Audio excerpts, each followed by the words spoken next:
Good morning, everyone. My name is Ted Harris. I'm with the Pennsylvania Petroleum Association. I'd like to welcome you to our monthly webinar series. Before we get started today, I would like to encourage you to ask questions via the question feature and go to webinar throughout the webinar. At the end of John's presentation, we'll go through and do a Q&A and hopefully answer every question that you have. If for some reason we don't get to your question, or if we can't answer it, I will connect you after the fact with John. With that being said, I'm gonna introduce John Wilcox, who is the Sales and Marketing Manager for Digital Dispatcher. The title of John's presentation today is utilizing smartphones. Excuse me one second. How to use today's smartphones to bring your fuel company into the future. So with that being said, I'm going to turn it over to John. John, thank you very much. Yeah, thank you, Ted. Good morning, everybody, and thank you for joining us today. Just to give you a little bit of background about myself, my name is John Wilcox with Digital Dispatcher. I came up in the industry. I've got a little over 12 years experience in oil and propane here in Pennsylvania. So I've been around for a little bit. And what I want to talk about today are a few topics. We definitely want to end up on how to use smartphone technology to help your business. But there's a few other things that I want to go over. Millennials in the workplace, smartphone users, how and why you should cater to them, understanding smartphone technology, and how the technology can better your business. And I travel around the country, and I meet and talk with a lot of oil and propane retailers. And a common theme that I'm constantly running into is that they're having trouble hiring new employees. They can't seem to find drivers, technicians, or people that have interest in being in our industry.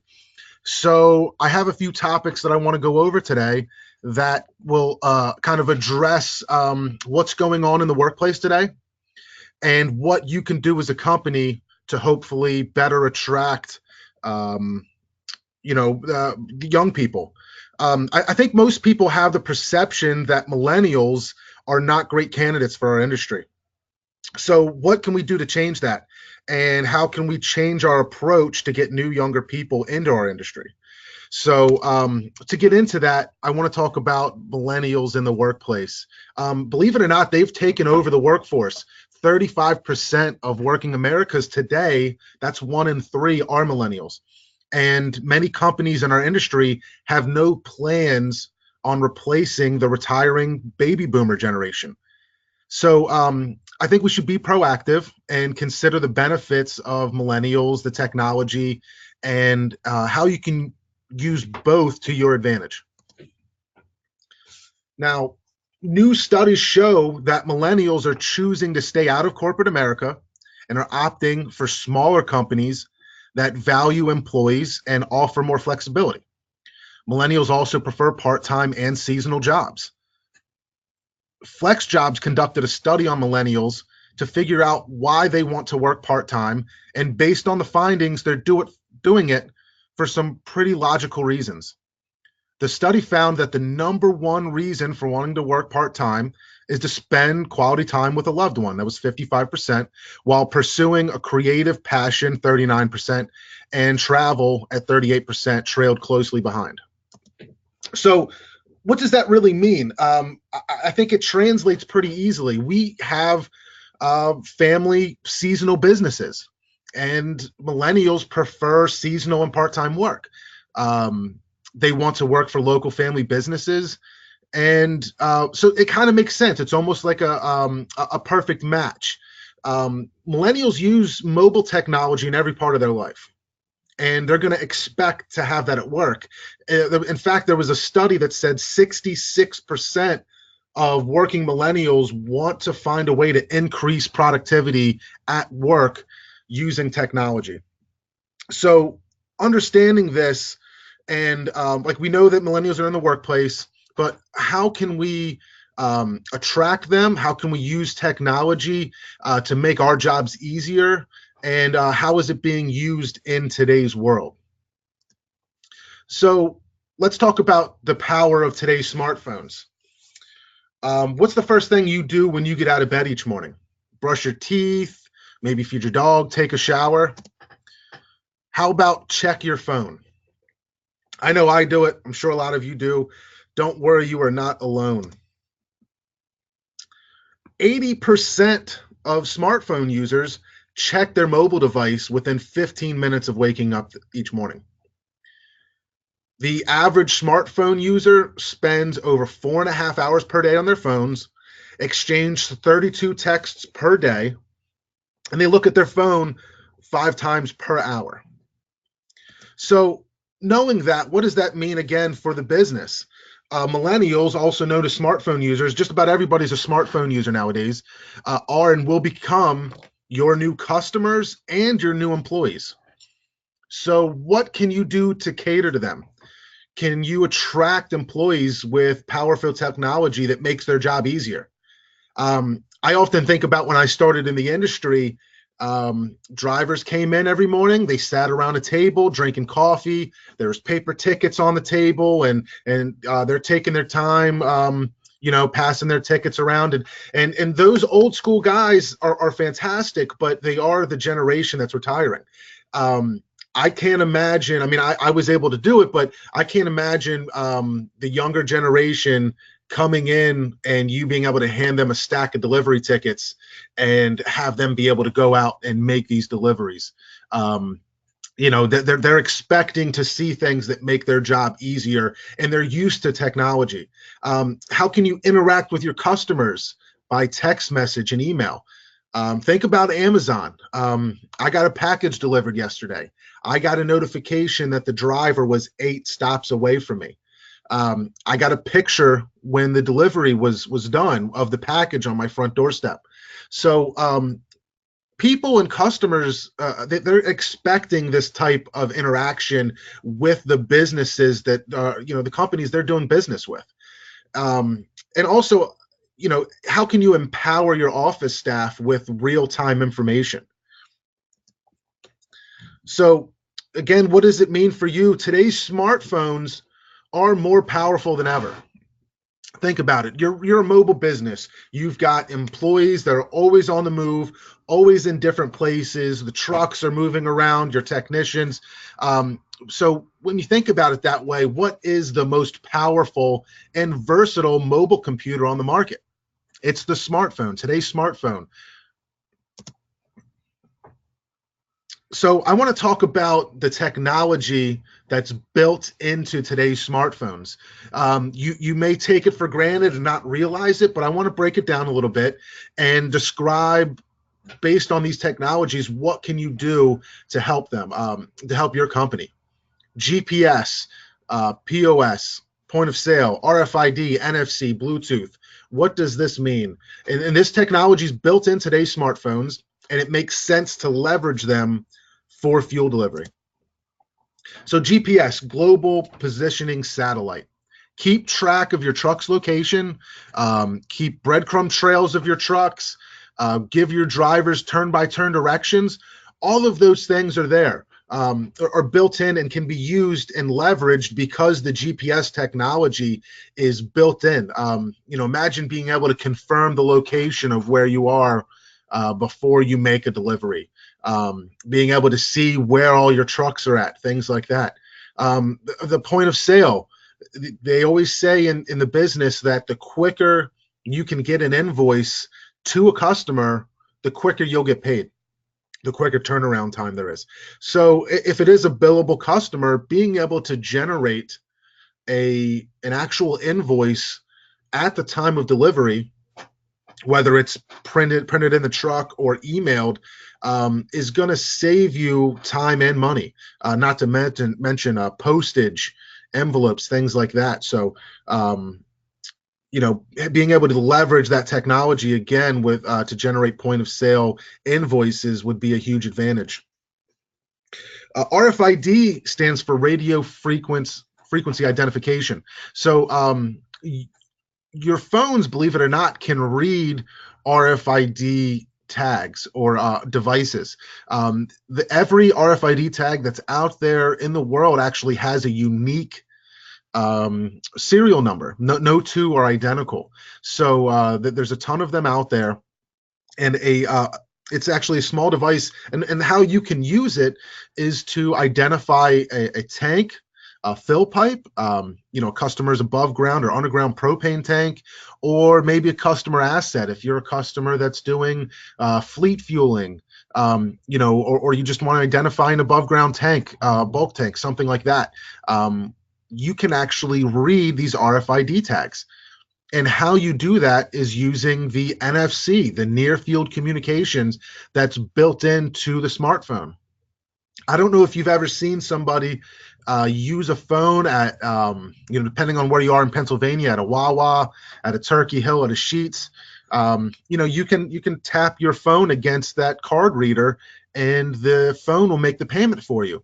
That technology is near field communication. So then again, you can leverage the technology that's built in to do other things like read these RFID tags, again, for identifying tanks and assets, things of that sort. Bluetooth, like Wi-Fi and NFC, is a short-range data connection.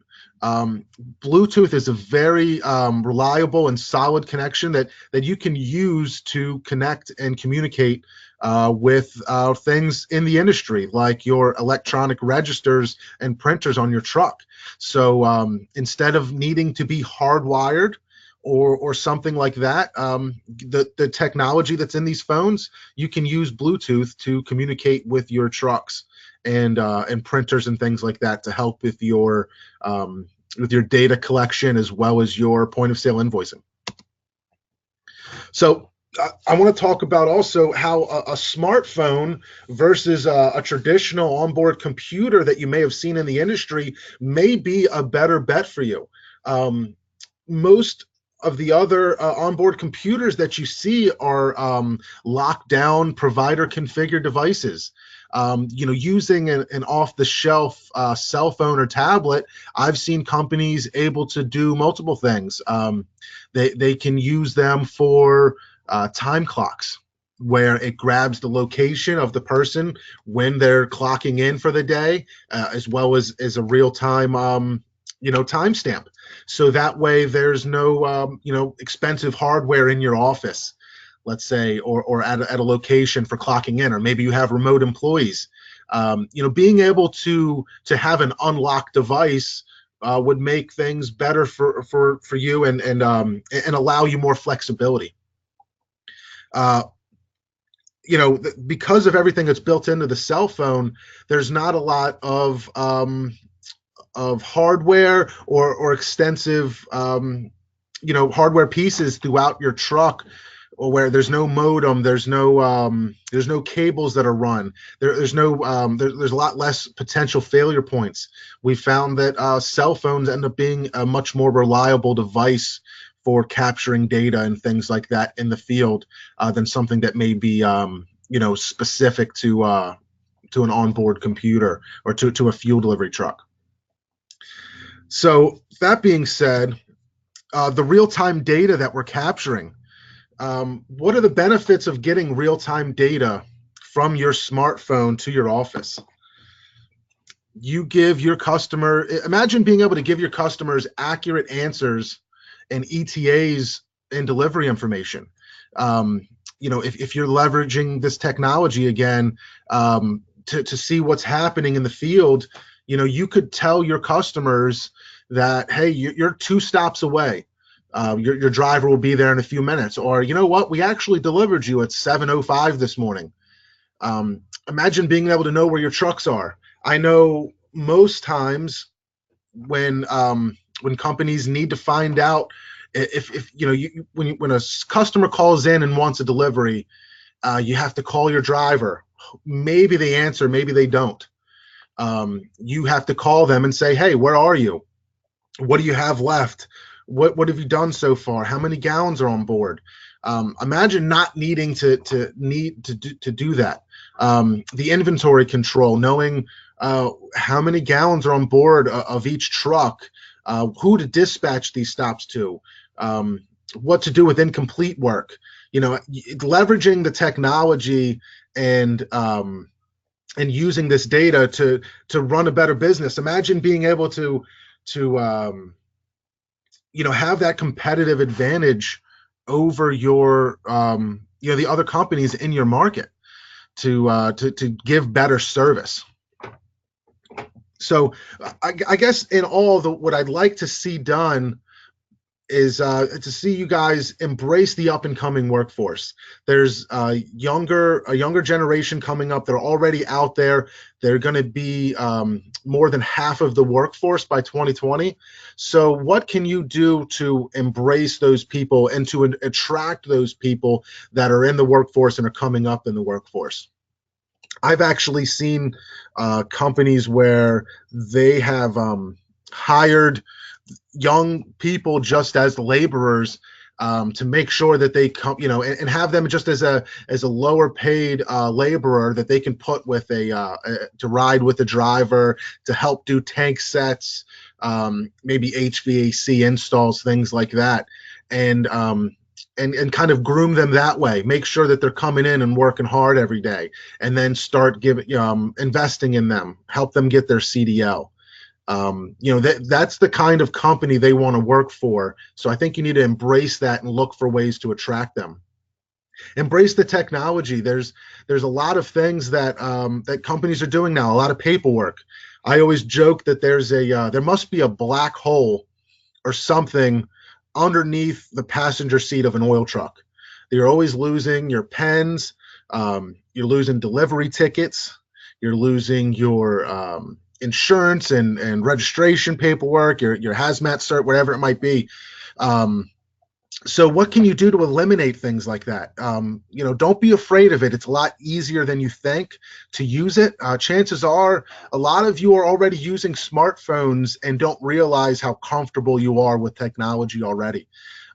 Embrace that. What can you do to use that to empower and help your employees and help your business?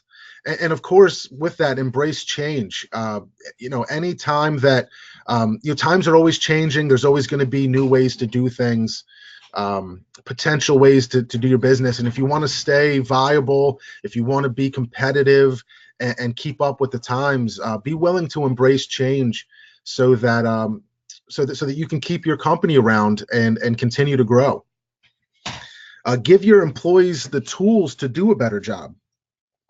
I know that if you're eliminating paperwork, if you can eliminate the data entry, if you can give your customers better customer service, what else can you do with your office employees that you wish you had time to do now? Imagine spending more time doing online advertisements. Maybe you can have an employee set up Facebook or social media campaigns to get the word out about your company, about pricing plans, about service plans, whatever it might be that you're hoping to do. You can start diverting your efforts into other directions if you can eliminate a lot of that day-to-day processes and things like that. And give your customers the experience and service that they now expect. A lot of times now your customers, they don't even want to talk to a person on the phone. The younger generation would prefer to not call and have a conversation. What can you do to automate the processes of getting a new customer? Or to you want to be open to things like that. How can they place an order without necessarily calling and talking to your customer service reps? How many less customer service reps would you need if people were able to place orders and communicate with you through the computer? So there's a lot of benefits, whether you realize it or not, through embracing things like this. And of course, like I keep saying, getting the advantage over your competition. I'm still surprised that there's so many companies in our industry that I talk to, in Pennsylvania, all over the country, that are not embracing these things and not not incorporating technology and the new features that are out there in the industry. So I'm sure that you can that you can be one of the first in your area to embrace things like this and get that step on the other people in your market.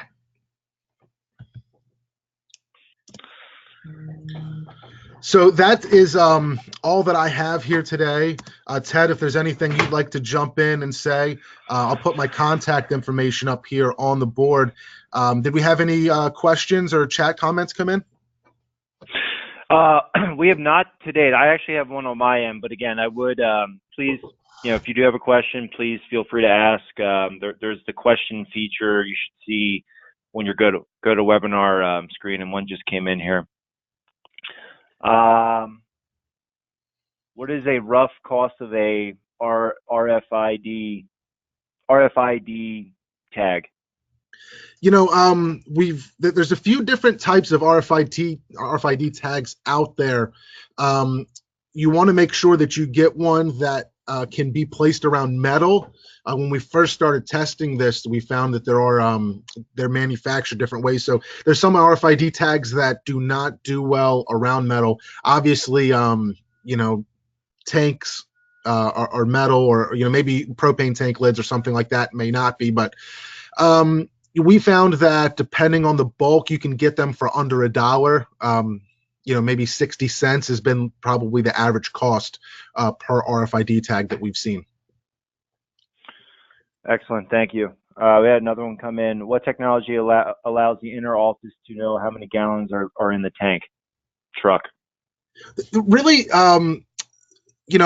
what we've seen is there aren't too many actual, everybody's seeing tank monitors in the industry now for oil tanks, propane tanks, and things like that. And nothing has really come out or that I've seen that gives you an actual, image of what's inside of that tank, a real physical reading. So the way I've seen most people track it with today's technology, regardless of the device, is it's really just a simple in and out, letting the onboard computer part do the work. When a driver loads his truck, he'll pull under the rack and enter in his BOL information, how many gallons he loaded, the BOL number, so that comes back to the office.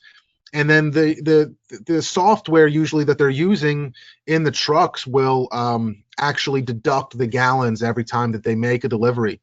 And you want to, if you really want to be if you really want to track it properly, you want to make sure that you're also, things are built in so that you can track things like transferring gallons from truck to truck, or purging the hose, from maybe dyed to clear fuel, or vice versa. So it's really just ins and outs. You just want to make sure that if the drivers are entering things and the system's doing what it's supposed to, you'll be tracking that properly. So at any time you can see what each driver is holding, and better make decisions from the office. Where to send work to, if you got to take work off of trucks and things like that. Excellent. If there is any more questions, please feel free to ask. One question I have on my end, John, I think you make a great point and argument on having the technology from a company perspective to welcome younger individuals coming into the industry, to make them feel comfortable. On the reverse side of that, what have you seen in your experience with digital dispatcher, and just from an overall industry standpoint, on introducing new technology, and how older individuals, drivers, service technicians, whatever it may be, that are using the technology in the field, how do they adapt over time to what's being introduced to them? That's a really great question and a great point. And that's always a concern when I show up to a new customer to do on-site training and things like that. They always say, hey, I've got these couple guys, they're up there in age. Maybe they're still using flip phones, but and they're scared of it. But what I've always found is that most of the time people at least have a smartphone, and they do have some comfort with the home button, the back button, things like that. So it's really we really don't run into it that often. People are usually scared, but once they go out and make a few deliveries and they realize, oh, I don't have to get a calculator out every time and do the math on how many gallons and the price per gallon, and oh, this one's got sales tax, or what's the highway tax for this on-road fuel. You're taking a lot of the steps out of their hands that they used to do, where they're not fumbling through paperwork, and you're actually making things easier once they realize that you've gotten a new customer and they don't have to know where that customer is like they do the rest of them. The system can navigate them right to that new customer's house. Things like that, they realize that it's actually here to help them and makes their job easier. So I've trained people that are mid late 70s that are terrified of the technology, and we get out in the truck together, do 5-6 deliveries, and they're ready to kick me out of the truck and go about their day without somebody looking over their shoulder. So it's not as bad as you think. We do run into that concern, but it's always a lot easier than they think, and they actually appreciate what the technology is doing for them after they get a few deliveries under their belt. Excellent. If there's no other questions at this time, we'll wrap up. John's contact information is on the screen, so if you have something you would like to connect with him, after the fact, please do so. We are in the process of finalizing a 2019 webinar schedule. We normally host this webinar the first Tuesday of every month. We're going to make an exception in January because the first Tuesday is the 1st, so we'll be hosting the webinar on the 8th, but other than that, it will be the first Tuesday of the month moving forward from there. So, John, thank you very much. Thank you, everyone, for getting on this morning, and we're gonna wrap up at this point. Thank you, everybody. Have a great day. All right, take care.